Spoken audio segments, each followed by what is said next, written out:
परम आदरणीय साध संगत तो आप सभी में विराजमान उस परम पिता परमात्मा की प्यारी जीवात्माओं, सर्वप्रथम तो आप सभी को हाथ जोड़ के मेरी प्यार भरी सत साहेब सतनाम साहेब बंदगी।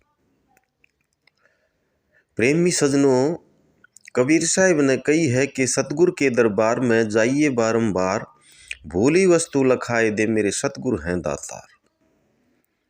तो हमने जानना है कि हम कौन सी वस्तु भूल गए और सतगुरु क्या न कैसे।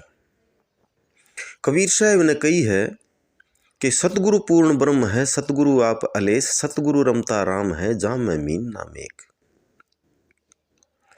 दे ही को सतगुरु कहे ये तो धुंधर ज्ञान, चार दाग में आवे नहीं वहां को सतगुरु जान।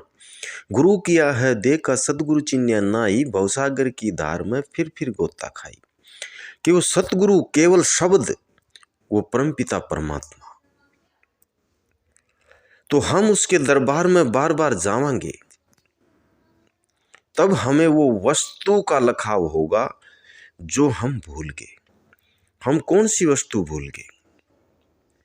हम इस संसार में आके और हमारी सुरत संसार में फंस गई, और इस संसार के अद्भुत रंग बिरंगे अद्भुत मतलब चमत्कार देखकर हम इसी में फंस गए। तो हमने उस वस्तु का लखाव करना है, और उस वस्तु का लखाव तभी कर पावांगे जब हम अपनी सुरत को रोजाना बैठ के उस शब्द से मिलाने की कोशिश करांगे, यानी हम सुमरण करांगे। तब हम उस वस्तु का लखाव हो जाएगा कि जो हम अपना निज स्वरूप भूल गए, अपना स्वरूप को भूल गए। तीन लोक दे में है सत रोम रोम में धाम, बिन सतगुरु ना पाइए सार शब्द निज नाम। बोले सतगुरु हांडी फोड़ के ढकना दिया उघाड़, सुरत चली सतलोक को जख मारेगा काल।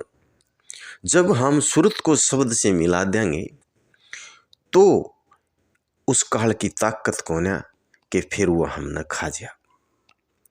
कबीर साहब ने कही है कि जाप मरे अजपा मरे अनहद भी मर जाए, सुरत समानी शब्द में वहाँ को काल ना खाए।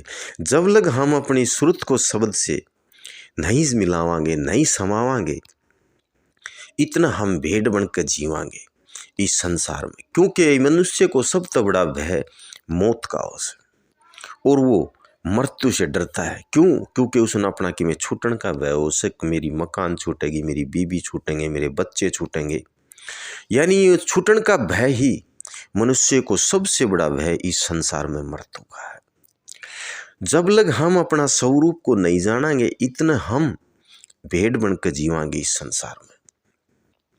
आप लोगों ने सुनी भी होगी कि एक बार एक गर्भवती शेरनी बैठी थी और उसका आगे एक शिकार निकल गया, और शिकार निकल गया तो वो उसके पीछे इतनी तेज गति से भागी कि जब उसने छलांग लगाई तो उसका बच्चा निकल कर पड़ गया, और वो शिकार के पीछे इतनी अंधी हुई भाज रही थी कि उसने पता ही नहीं था कि क्या हो गया। तभी एक गडरिया भेड़ चराने वाले आ रहा था। जब उस गडरिया ने मान ले उस बच्चा को पड़े देखा, तो उसने देखा कद इर्द गिर्द शेरनी हो या मन खा जाए, तो उसने कई देर तो मान ली इर्द गिर्द देखा, लेकिन फिर उसने उस बच्चा को उठा लिया, और उस बच्चा को उठा के उसने भेड़ा के में पाल लिया हो। अब वो भी बच्चा अपने आप को भेड़ समझने लग गया। जब वो भेड़ा ने सोटी गले डराओ तो वो शेर भी आगे आगे भाज ले, क्योंकि वो भी अपने आप को भेड़ मानने लग गया। इस तरह मान ले वो शेर उस भेड़ों के अंदर ही उनका दूध पी कर, घास खा के और उनके साथ मान ले खिलाड़ी कर कर वो बड़ा होया, तो वो अपने आप को बिल्कुल भेड़ मान बैठा।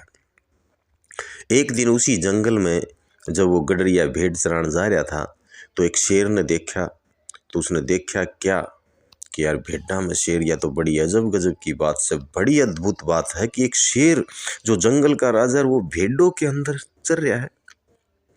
कमाल की बात से तो उसने देखा कि गडरिया इधर उधर हो तो मैं जाकर इस तब बात करूं।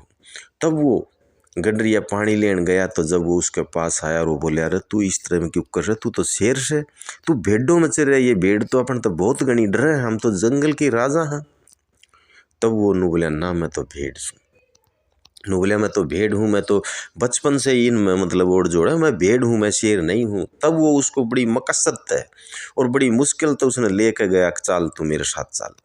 और उसने एक तालाब के छाया दोनों जाकर खड़े हो गए। जब उसने उसका स्वरूप दिखाया कि देख तू मेरे वर्गा से, जब उसने देखा हाँ मैं तेरे वर्गा हूँ, तो बोला धाड़। जब उसने धाड़ मारी तो उसने भी धाड़ मारी। जब उसको मतलब अपना स्वरूप का ज्ञान हो गया, निज स्वरूप का, कि मैं तो आज तक अपने भेड़ मान रहा था लेकिन मैं तो शेर हूँ। तो जब वो वापसी आकर जब वो बैठे यार, जब गडरिया रोज भेड़ा न माले सोटी गेले चराव डिगाओ था, भजाओ था, डराओ था, तब जाकर उसने मान ले उस कभी सोटी मारी तो उसने धाड़ मारी तो गडरिया छोड़ के भेड़ भाज गया। क्यों? क्योंकि वो अपना स्वरूप जान गया। तो दोस्तों जब हम अपना स्वरूप जान जाएंगे तो हम भेड़ नहीं, हम शेर हाँ। हमारे जन्म मरण है ही नहीं, हम बिल्कुल जन्म मरण से भिन्न हैं।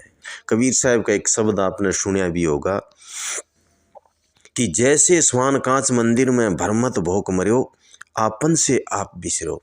कि एक कुत्ता अगर कांच का मंदिर में उसने ले जावा तो वो अपनी परछाई देख कर भोक भोक कर मर जिया से।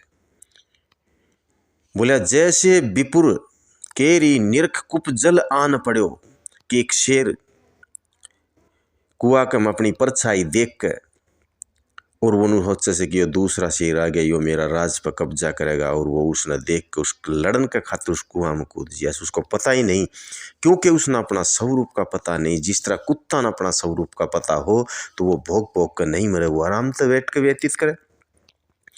कबीर साहब ने कहा कबीर नल्ली के सुआ तो किसने पकड़ो।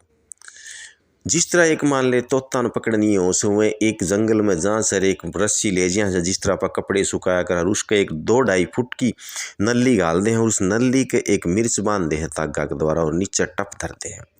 और जब वो तोता आवे, तोता उस नल्ली पे बैठे उस मिर्च का चक्कर में, तो वो जो उस मिर्च ने नीचे न होकर पकड़ने की कोशिश करे तो उसके पैर ऊपर न मुँह नीचे न, और वो कस के पकड़ ले से कि कदम इस पानी में ना पड़ जाऊँ। तभी कबीर साहब ने कहा कि कह कबीर नल्ली के सुआ तो ही किसने पकड़ो, क्योंकि हमने जो भी कुछ इस संसार में जो चीज़ पकड़ी सुए हमने पकड़ी है, ये संसार या प्रकृति हमने नहीं पकड़ सकती दोस्तों। इसीलिए अपना निज स्वरूप को जानो कि मैं क्या हूँ। जब लग हम अपना स्वरूप को नहीं जानेंगे, इतने भेड़ के माफी की जीवन व्यतीत करांगे। सत साहिब सतनाम साहिब बंदगी।